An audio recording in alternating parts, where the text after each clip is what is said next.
Oh, it's an exciting day. As you probably know, I haven't done a video on the Impala a couple months now. Oh, it's looking good. I've moved a few things around in the workshop since you last saw it. Built a shelf. Got rid of the old shelves that were falling down over here. A long way from what it's going to be, but much more workable, and I have all this room for activities when cars come in or small blocks need to be taken apart. Small block. So I'm going to get the cart up next to this. I'm going to get a bucket ready. I'm going to get the tools out and we're just going to start breaking this thing down and see what's going on inside there. Took the valve cover off last time and it looked beautiful. Hopefully that's a trend that continues through the rest of the motor. Yeah, let's have some fun.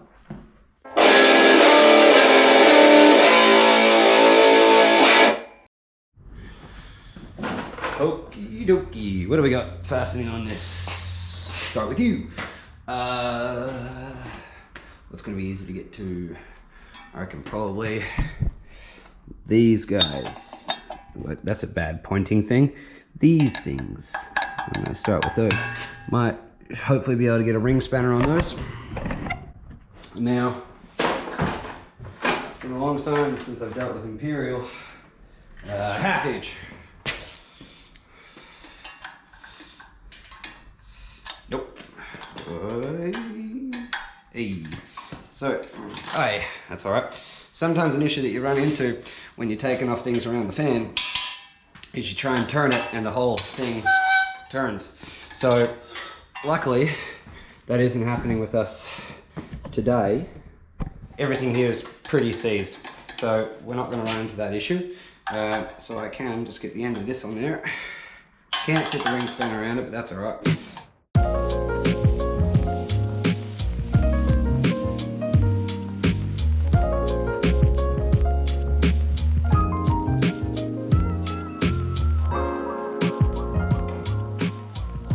So as we start to accumulate some bolts, those are the ones that we just took off to take the fan off, said fan. Got their own little case, Chevy 327. And then what I like to do is just get a piece of scrap paper. So fan bolts. And then I get my little razor blade, whoop, wait, whoop, whoop, take that out and drop it in said thing. So, what's next?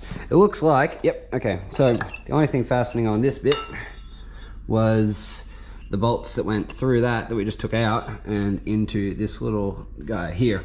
And that is actually what drives the water pumps. There's a little sort of propeller in here that will take water, I'm not sure if it's out of there or into there, I'll figure that all out in due time, and circulates water around the engine to keep it all cool, because engines get really hot because there are explosions happening inside these things, and it sends it through this thing at the front, which would be over here, called a radiator. That cools the water back down, goes back into the engine, and keeps everything at nice operating temperatures. So I can then, oh, this belt's been on here a while. Look at that. Okay, onwards and inwards. What should we take off next? I really hate the look of this alternator, so I'm going to take that off next. We got one there, we got one there. That's it. All right, cool. That's pretty easy. Does that whole thing move then? Okay. Nope. Now, if I were taking apart a newer engine, I would be straight on this with the impact driver. Because this has been sitting, I'm guessing not undercover. Everything's pretty seized. And if you put something really powerful on it, like an impact driver, you might break bolts, you might shave off threads. There's a bunch of bad things that can happen. I sort of want to feel how everything's coming out. And plus, I mean, no big rush here. This is a labor of love. Half inch, I'm guessing. Nope. Whatever that is. Yep. What is that? That is a 9/16. Imperial, you make no sense. You're weird and I don't like you. Oh, dinner's ready. Alrighty. Had my din-dins. It's time to get back to work. So this was... I'm actually, as opposed to sorting this in like another little container that says alternator bolts, once I get this bracket out of the way, I'm just going to loosely put that back in there, and then I can put all these bolts, these water pump bolts back together. Well, put them all in a container together. So let's, oh, there you go, out of the way. That means that you should probably move as well. Oh, I'm not. Oh, why would you move? Because you got a bracket piece down there too.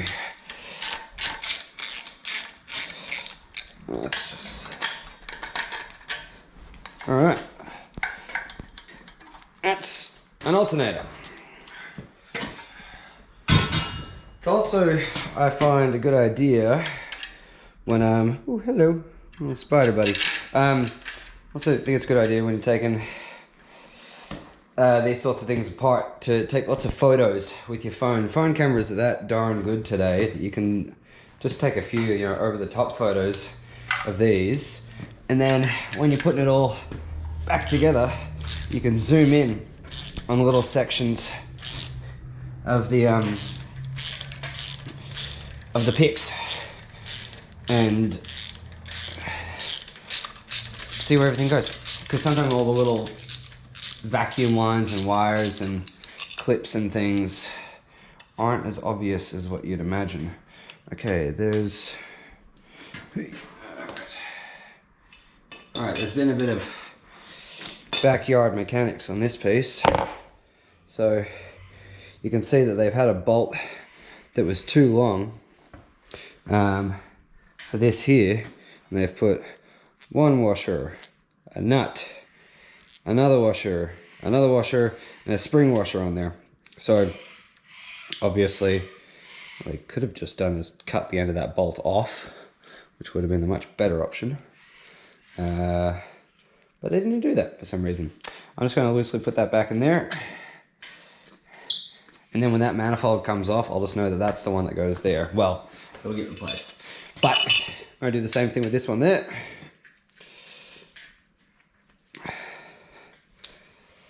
I can sort those later, and that's going to go back in with all the other water pump bolts. And things like this bracket, if I come to have a look at this down the line and don't know where it goes, I can just look at the photo and I'll see that it was there.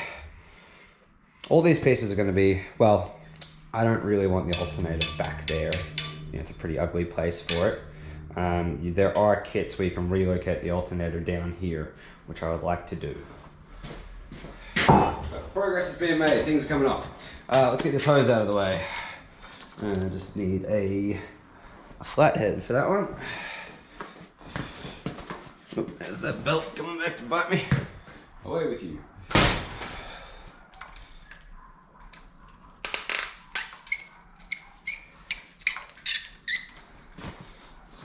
Oh yeah, that light is very hot, and that makes flannies rather redundant.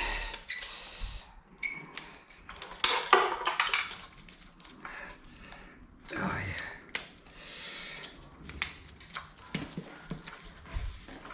yeah. Alright, hoses are hard to take off some new cars, let alone when they've been sitting around for this long. Hey! Twist, pull. Alright, just gonna leave the clamp on there. It's not gonna get reused, but it'll give me an idea of how big a clamp I need to get down the line. There we go, store that away. When I say store away, I'm actually just chucking everything on the bench there for now, and I will store it away later. Because I just want to keep on moving. Ooh. Gee. Have a look in here. So inside the, that's your thermostat down there. It's that little thing there. stays closed, so the water can't circulate around the engine while when you first start it up, when it needs to warm up. You don't want to have the water circulating around the engine and keeping it cold. You actually want to have the water system blocked off. Then, when the water temperature gets high enough, this opens up and lets water through. So you can tell water's been sitting in there, and that's just a bunch of build-up. No biggie. Gee, that's a weird clamp. I haven't seen a clamp like that before, but the hose is still on there.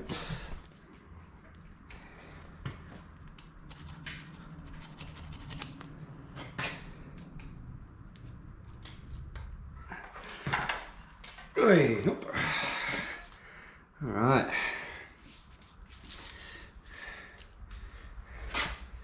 I don't like this clamp design anymore. Just gonna try and get under there, lift her up. Ah, yeah, it's just seized. There we go. Another one bites the dust. Okay.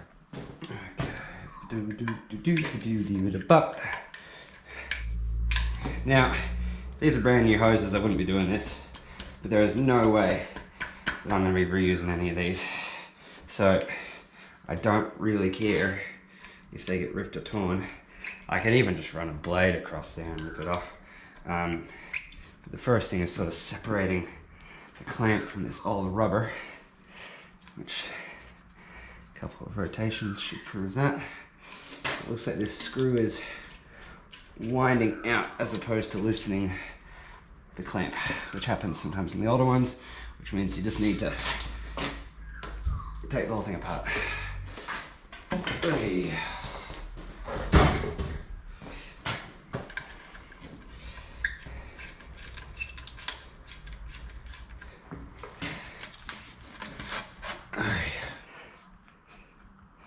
That should spin freely. That's the water pump there. I'll tell you what, that is not freely. So we're going to take off the Dizzy next, or the distributor. What this does is it distributes a pulse of electricity to each of the spark plugs, which are these little homies down here. So, if you can imagine this thing, I don't know if this is the correct one that plugs onto, but there we go. Imagine that there's like a propeller in here and it spins around this central point and goes boom, boom, boom, boom, boom.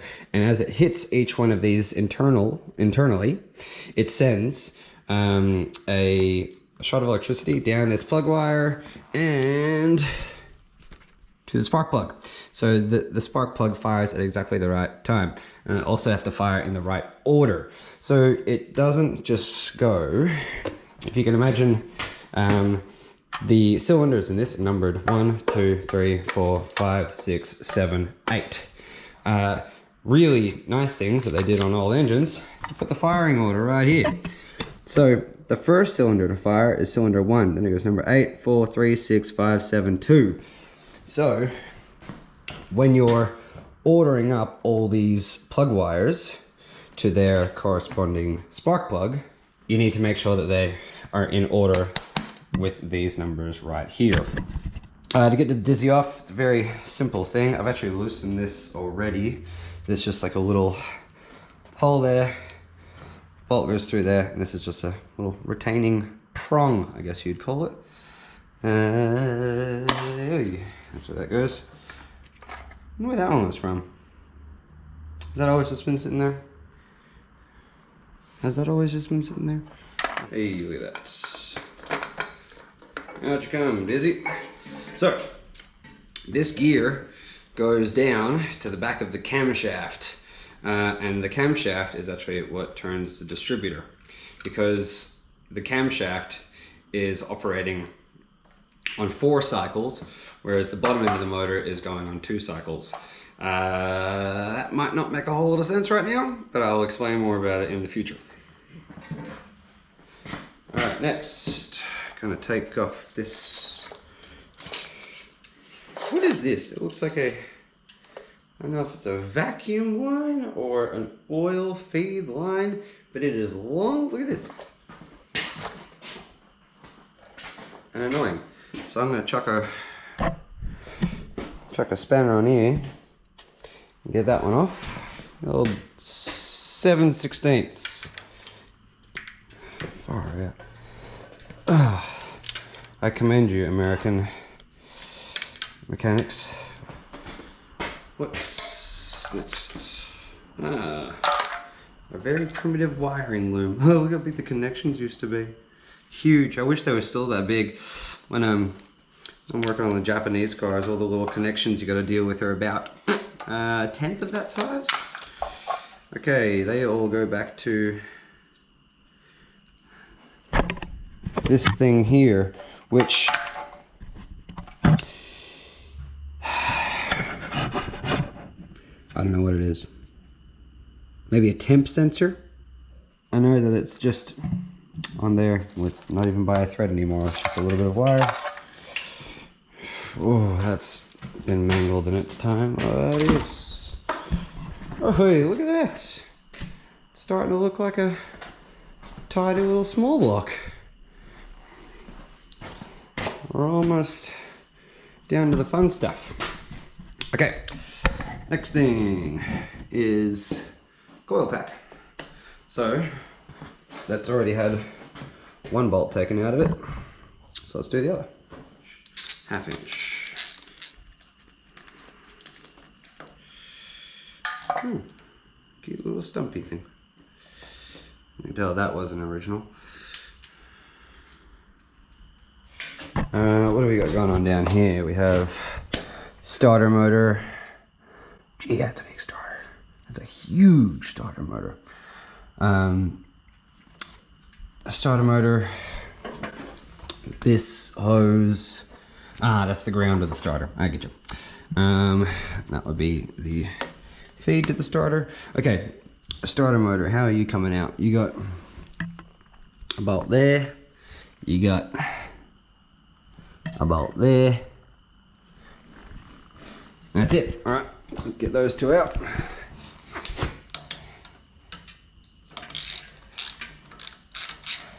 Now I should. Yeah, we got some movement in the starter. So it's good to sort of have a little bit of foresight in most things, but in mechanics, you want to sort of know which bolt you'll be juggling to take out while the whole, you know, see all those washers in there? There's not the right bolt. So I didn't want to do this one because I want to be able to hold this with my left hand and undo that one with my right hand. Little things like that. What I forget to do half the time. Oh, jeez, that thing's heavy. I've not seen a starter motor that big in my time.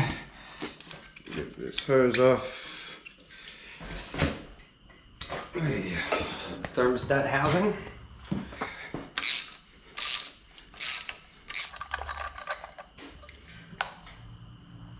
Oh, all right, there we go.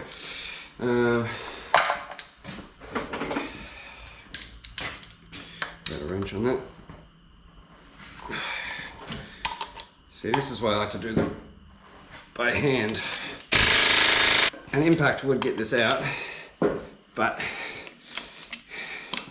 they don't do it nicely. They hammer it out. And if there's anything going wrong, you don't really get a chance to feel it.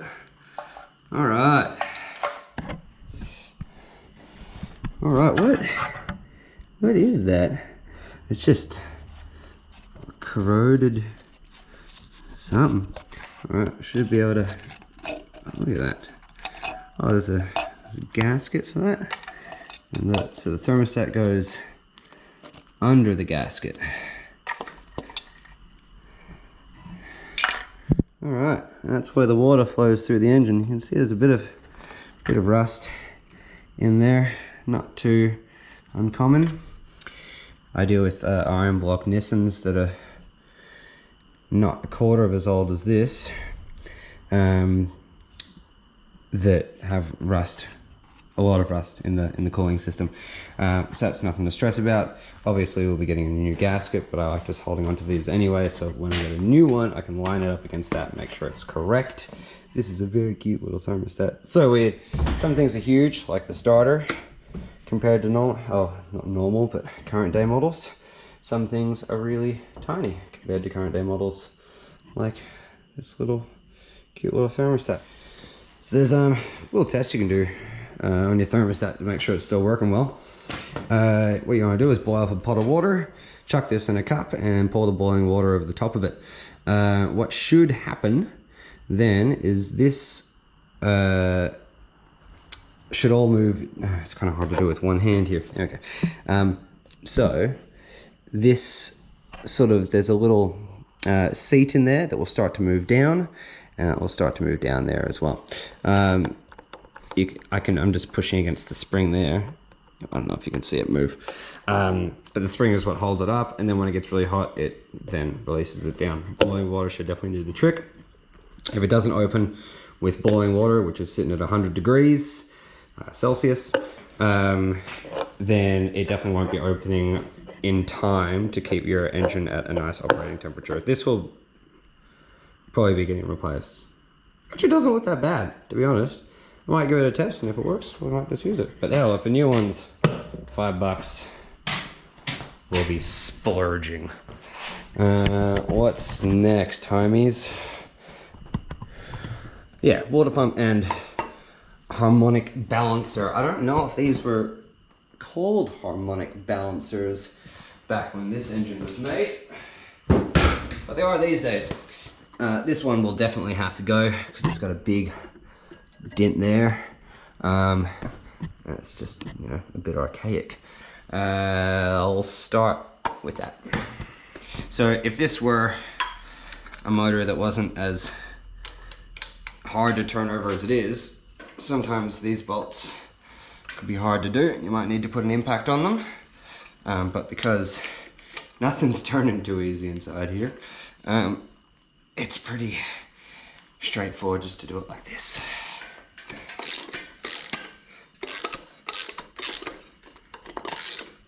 Oh, okay, that's just, this is just separating the section that goes to hold the accessory cable, which is that thing that I threw over there. Okay, first part of perplexion. I'm gonna get a pick. I'm just gonna dig around and get as much gunk out of there as I can. All right.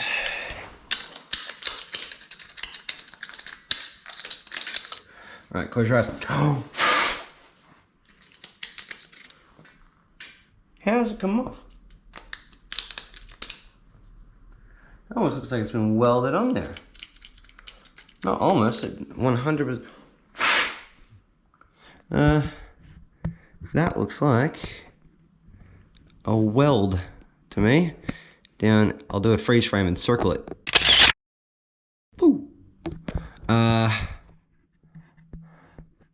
That's not what I really want to be seeing, because I might be able to bash them out, but I was much more hoping to see a big nut in there that I could loosen to get that pulley off the front of the crank. Or is it time for me to get on the old Google? Alright, another method. What I'm going to do is I'm going to tighten all these bolts. I'm going to use them like a puller and see if that has enough to pull this off. That's sitting against the back now. Yeah, all right, that's moving it.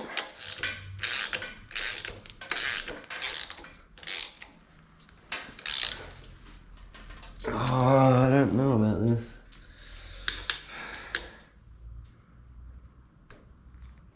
See, these are studs that come through, then they've been flattened out. So, how the heck are you meant to get those off?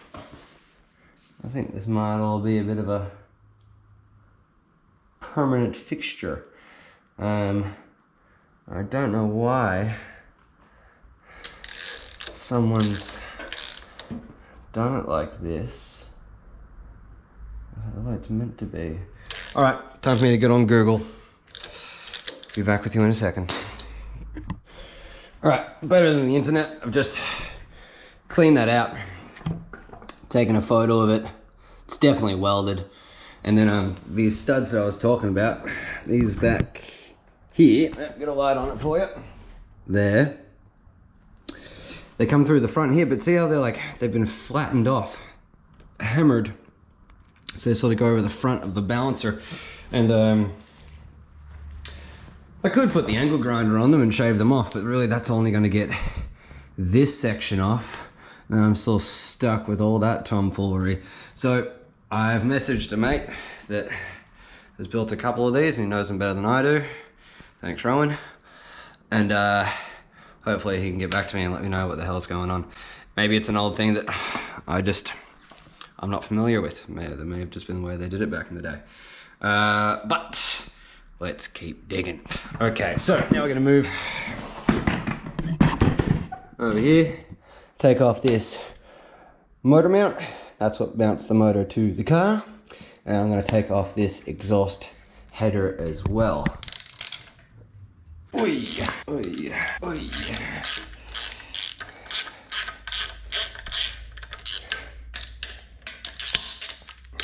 Okay, I'm gonna start using power tools. I'm going soft.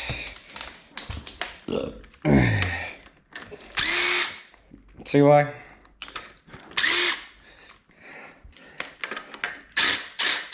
I used to never use power tools. There we go. Just crack them by hand and then whip them off completely with the impacts.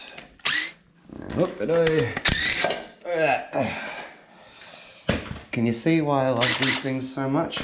Alright, so mate just got back to me about these welds in here. They go between the balancer and what I believe is, well, I'm guessing the end of the crankshaft. He said get the oxy out. Yeah, not quite what I wanted to hear, because, well, one, I don't have an oxy here. I'll do everything I can before that.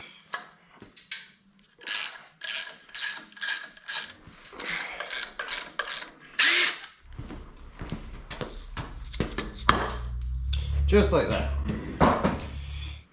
7/16.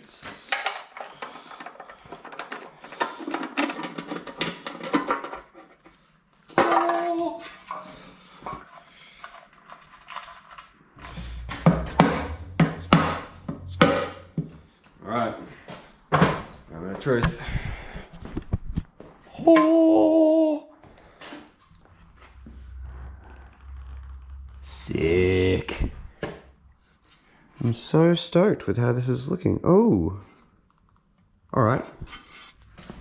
I had a mate around the other week, and I'd taken this valve cover off and on a couple of times, and we were trying to see if it went that way or that way. We thought that these marks here in here would have been caused by the rounded edges on the rockers there. But now that I've taken the other side off, and we know that this was pointing forward, because I haven't taken this off ever. I'll show you, we've got the same marks. There you are. Which means they must be coming, and I must have switched that one around, but it's actually coming from the valves of the retainers that are hitting. I don't see any witness marks. They all look very normal, but it does mean that I'm going to cross out this and do an arrow in the other direction. Perfect arrow. So the next thing to do is take out all of these intake manifold bolts. Behind what I believe is this coolant sensor there is the one that we need to get to this guy. Do I just put a wrench on it and go 6 turns at a time, or do I take out this? I'm going to take this out. All right, 15/16.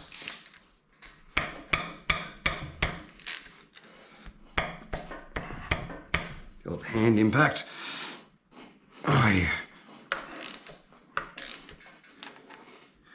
Yeah, water temperature sensor.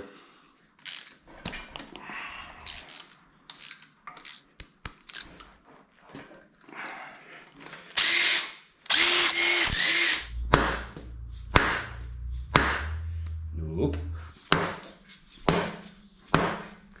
Nope.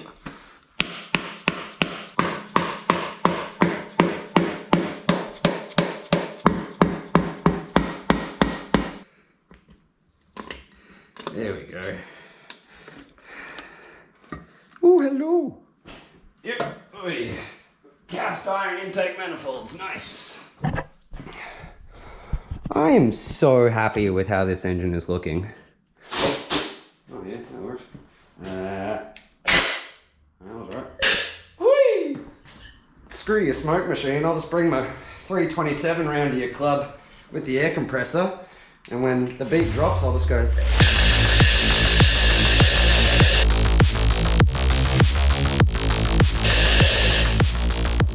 Mind you, I can only do it 8 times. Well, that was what I thought would happen, and I did it anyway. Release all the pressure off these little homies scooting along here. What do we think they are? And how do they work? Usually they have like a locking nut on top, but these just look like they're one nut. And I think, yeah, so this side feels like they've done the prep to, when you leave an engine for a long time, you kind of want to release the pressure off of the valve train so that these springs aren't under constant pressure, because some valves are up and some valves are down. And it looks like this side, there still is a couple of tight ones. As you can see, I can wiggle some of them, but others are, oh, yeah, rock solid. Doop, doop, doop. All right.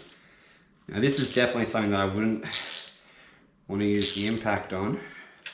Now I'm just going to have a feel. It's loosening up nicely. This might be an old kind of a lock nut. Sometimes nuts that you don't want to go anywhere, you have either a taper on them, or they have some kind of spring in them that stops them from winding out. If this wasn't inside an engine, sometimes they have a little nylon ring around them too that sort of beds itself onto the threads. Oh, it's a smoky time in here now. Okay. Ah, yep. Okay, that's how they did it. It's quite warm too, because it was, you know, a mission to get it off. They get some heating on. I'll just clean this up and then I'll show you what we're looking at. All right, so if this will focus on here, hopefully, you might be able to see it's a bit of an oval to that. Now it's going vertical, now horizontal. So there's, I think, a bit of a taper going this way, which is what stops these from coming off. I choose you. Alright, so I'm just going to whip my way along here, put all these nuts in there, probably chuck on a bit of a time lapse while I do that.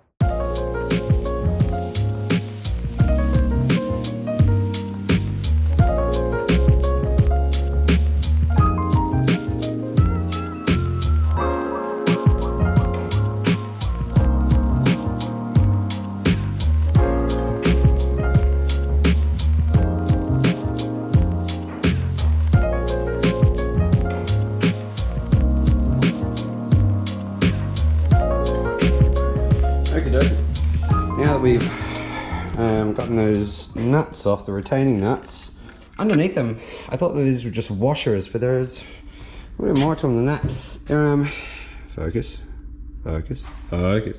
From a distance, you'll see that this is rounded, and it's a machined surface. It's incredibly smooth. I haven't seen any real scratched up ones, which I'm happy about. But this is what goes on there, and then that provides a nice slippery surface for this thing to pivot back and forth on. You see there's a shiny machine surface in there as well. So this is all fun with one hand, isn't it? That goes in there. And see, that moves around just beautifully. I don't need to label those because it's pretty obvious what they are. All right, it would appear that I'm out of my favorite Ziploc bag, so fresh food people helping us out. Good old Woolies. Until I get something a bit better. Gee, the oil still looks so good in here. Thank you to whoever owned this motor. Push rods. Really technical name. Tis a rod that pushes on the underside of that rocker arm that we were just taking off. I simply just need to pull them out like this. Look at that. This is a push rod. I know it looked like it was found at the bottom of a lake, but it's looking really good inside. Sweet, they're all the same length. Sweet, push rods. Okay, lifters. Which one can I take out? That one. Oh, with my fingers. Oh. So yeah, these are going to be hydraulic lifters. And what happens is oil under pressure is fed into this little hole here, and it fills a chamber in there and pushes a piston up. And then that is what takes up the slack as the engine grows. You can get solid lifters that are just rock solid and don't move, but you need to get in there and adjust the height of the rocker arm on this stud here, you little stud you, quite frequently. And another thing that, you know, some of the racers that drive, you know, do events like Race Week where they have to drive their car from one track to another, then they race, they'll have one rocker arm adjustment. Well, they call it valve lash, because it's the lash is the distance between the rocker arm and the valve. So they set their valve lash one way for the track and another way for the road. And you don't want it to be too tight, because then it's going to hold the valve open all the time. And then you don't want it to be too loose, because then it's going to slap the valve and slap the other side of the rocker arm.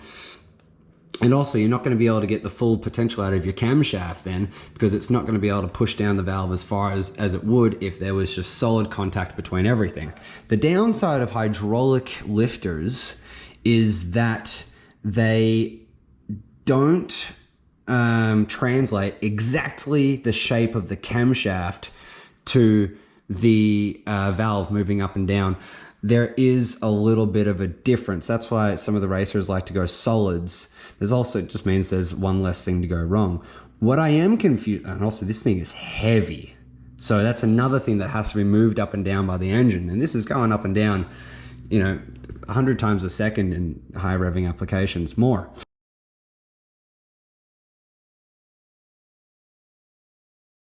Here rides directly on the camshaft. And what I'm happy to see is that it looks really nice and pretty. It's all flat, there's no big gouges in it. Now, if we were going to be reusing all these components, which I almost reckon we could, but still, the aftermarket world will have a lighter version of these. And also you can see here, when the oil comes in here, it then comes through that hole there, which is where the bottom of the push rod sits, and then the oil goes up the push rod, up into the head, and that is what oils the surface between the push rod and the rocker arm. I know I've explained this like 8 different times, so hopefully I've edited out a lot of my repetition, but I just really want to drive home the point. And also, if I don't drive home the point enough, please feel free to get in contact with me in the comments. I'll try and get back to as many questions as possible. And I've just seen something. Oh, you got the waves, don't we? Right, hopefully that's fixed the issue of the lights doing the wave. It slipped over 25 frames a second. And I'll tell you, bloody what, trying to control a GoPro on this little screen with these pristine hands is a bit of a mission. So, what I noticed in the top here is this clip. So I'm going to take that clip out. Okie dokie. Let's get under that.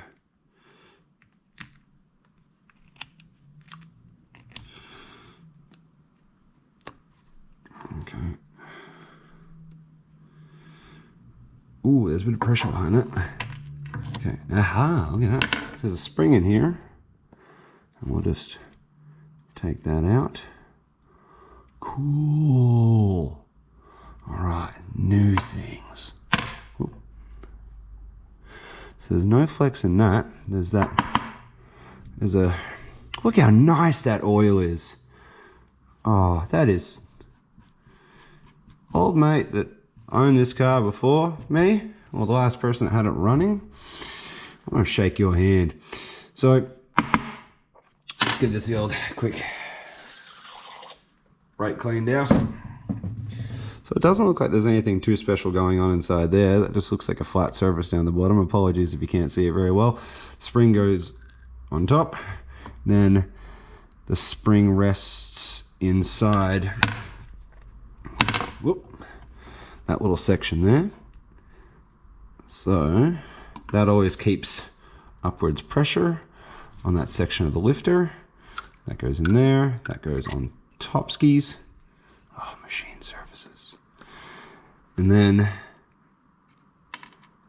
these bits, that's interesting. Wonder why that has, maybe you'd have different sized holes in this little plate depending on how much oil you want to go through to the head of the engine. If you wanted to make your lifters a little bit firmer, you'd get smaller holes in that plate. Then also, if you're ever wondering which way parts go back in, you'll notice that there's sort of witness marks on things. So on this side, you can see it, there's a little, oh, I don't know if you can see it, but there's a little sort of witness mark in the center. And on this side, there's a nice ring around the outside. So there's a, if you look on the back of this, so there's a little ring there in the center. So one could assume that that side goes up, other side goes down. I like to put things back in the way they came out. So that goes on there. And then this little section. So this is cool if you ever had a lifter that got really wallowed out and worn, you could just replace this little section. Maybe you have to buy them all as one. And then you push that down, and then I'm not going to do it, but you'd fiddle around for ages trying to get this clip back in. I'm sure there's a little tool you can get that compresses that so that you can compress it and then fit this little clip back in there. I'm going to hang him out, or her, or they, but chuck it back in the thing.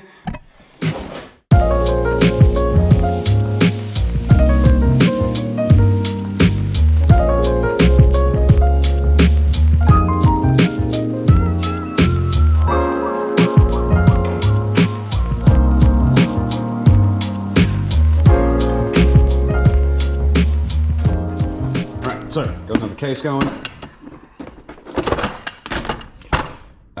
All the lifters, I cannot tell you how fantastically happy I am with how they're looking. These surfaces are just pristine, absolutely pristine. The sides are machine surface that goes up and down in those bores, and the bottom is what rides on the camshaft. Not one has any marks that I don't like the look of. So from this section up, whoop, we're going to be removing all that. To do that, we need to loosen some bolts. So, bit of a weird setup on these. So there's one there, and one there. And that pattern sort of continues itself all along this side of the engine. So you want to work your way from the outside into the middle when you do this kind of stuff, and then the opposite when you're clamping it all down, because you want to put it down in the middle and then sort of flatten it out to the outsides. Flatten it out. If you were to tighten up the outsides first and then do the middle, so work your way in, you'd kind of be bunching up the head onto this. So really good practice whenever you're taking anything apart. If you're not sure, work your way from the outside in. When I put this all back together, there will be an exact order that I should follow to do that. To take it off, it is not as important. Also, these heads are made out of cast iron. All right, this is usually where a a bigger implement is needed to get these off. And I'm also going to see if my impact sockets will fit on these, because I'd like to get a 6-sided socket on this. As you'll look at these, they got 12 sides in there. Oh, then I just realized these are metric. So I might need to get some Imperial 6-sided sockets, but I'm going to give it a crack anyhow because I'm excited and I've come this far. Let's see what we got going on over here. If we strip a socket, that's all right. I also don't know if my impact sockets would have fit on those because it's quite a narrow sort of opening around there. You see, this is really thin walls on it, and it only just fits on there. All right, we're gonna put a little extension on that. Actually, maybe the converter. Anyway, I'll show you what I'm doing. So we need the converter that goes from 1/2 inch to 3/8. That might get us perfectly high enough. Then we get out the big boy person wrench. Trying to be better. Check it. That's not the one you want to do first, Danny. Let's start the outside first. Let's see how tight these are. Oh, they're tight. Okay. Now, there's usually a bit of bracing necessary. So I'm going to move over here so you get the full cinematic experience. Usually chuck my foot under there and then just, oi! There we go.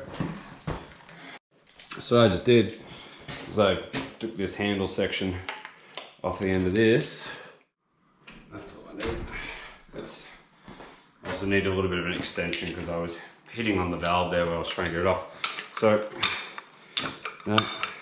that. This is our homie. That's our homie. Oh, that's a good little setup. This is what's known as a breaker bar. It's also just the handle off my jack. But that goes on there.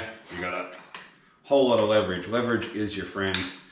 Leverage is your homie when it comes to this kind of stuff. So now I'm going to go this one down the bottom. What angle do I want to get for this? Put it back onto the... Oh, that was easy. And then use that one off. Use that one off. This guy.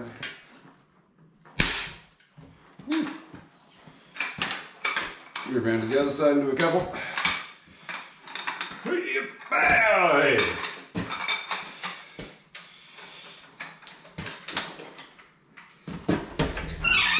trying to get away from you, are you?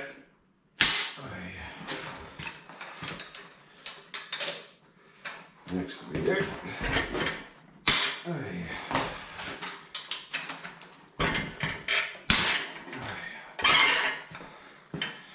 Work our way into this unit.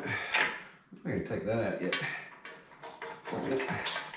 Alright, lipstick, bye-bye.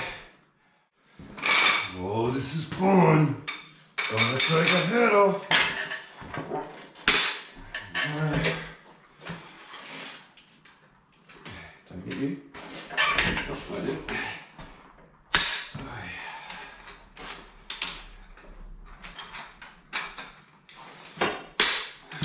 Some are really easy. The ones at the bottom along here don't seem to be torqued down nearly as much as the ones up top. Yeah, they're really loose compared to some of the others. do believe we're about to, where we got to on the other side. Oh, you know what's really exciting now? I'm going to put the impact on these and whip them out. And then we're going to take a head off. Now I'm guessing this is what a head bolt looks like. It's not a very long one. This one's pretty teensy tiny. Also, on the newer engines that I work with, the threads are a lot finer than this. I do find that the American stuff just usually has a coarser thread, but with a finer thread, and these being a bit closer together, you're able to get more torque of the head onto the block of the engine. Let me get my little container. Now, that one was that length. Let's see. Aha, these ones are a bit longer. That's going to be really easy to figure out. You have to be a bit of a numpty to get that wrong. And then these ones down the bottom are even stubbier. All right, cool. Thanks for making that obvious. Now, it doesn't really matter about being too orderly when they're all already loosened off. Except for that one. I'll get the breaker back on that.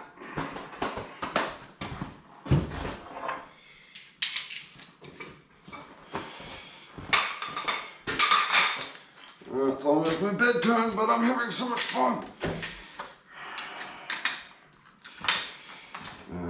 So here's one that I obviously forgot to do.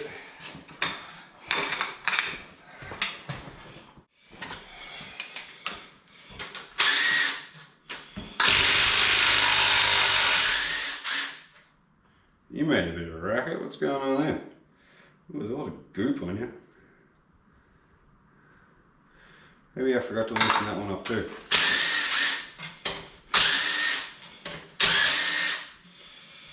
These videos are not going to get me any business, I can tell you that. Ah, well, that's fine. I'm having fun.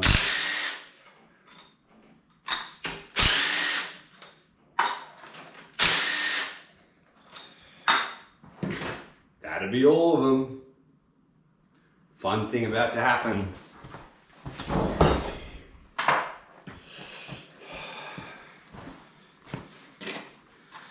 Alright.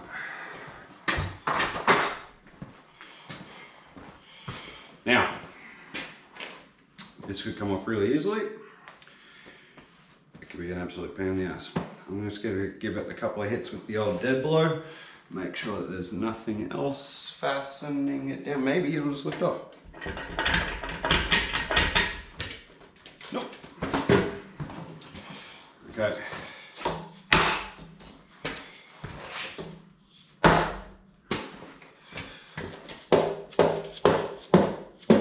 Oh, it moved, it moved, it moved. It's a big moment.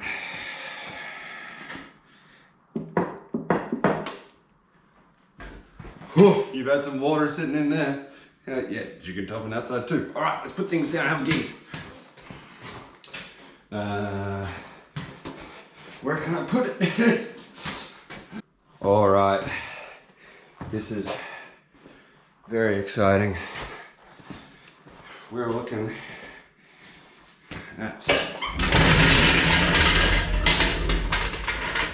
businessy end of the motor. Gee, look at those reliefs, they're weird. This is, side still got the head on it, but this is the block from here down. It's called the block. This thing that is coming up here, that's your head gasket. Yay, off we come. Doesn't look like anything's blown out between cylinders. They're a bit of a funny shape, to be honest. It looks, they're not perfectly circular. They've got like a bit of an angle in there. So when people blow a head gasket on a car, this is what they're referring to. You know, it doesn't look like very much, but it's just the sealing component between the head and the block. You can see a lot of water has been sitting in here for a long time, but that's all right. That's fine. We can deal with all that. What I find pretty interesting though is these valve reliefs. So, you know, we were looking at these valves here, the ones that get pushed in and out. At the other end, they look like this. This is the intake one, meaning it lets in the air and the fuel that goes kapowie. This is the exhaust one that lets out all the exhaust fumes after everything's gone kapowie. So when these are going up and down, so you can imagine that's where the exhaust comes out of.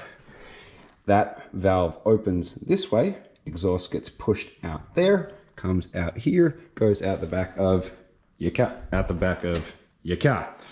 So, jeez, it hasn't had new seats put in it. These is just still, so more modern engines that you see with aluminum heads. Aluminum is sort of the material of choice for heads and even some blocks these days. Actually, quite a few blocks.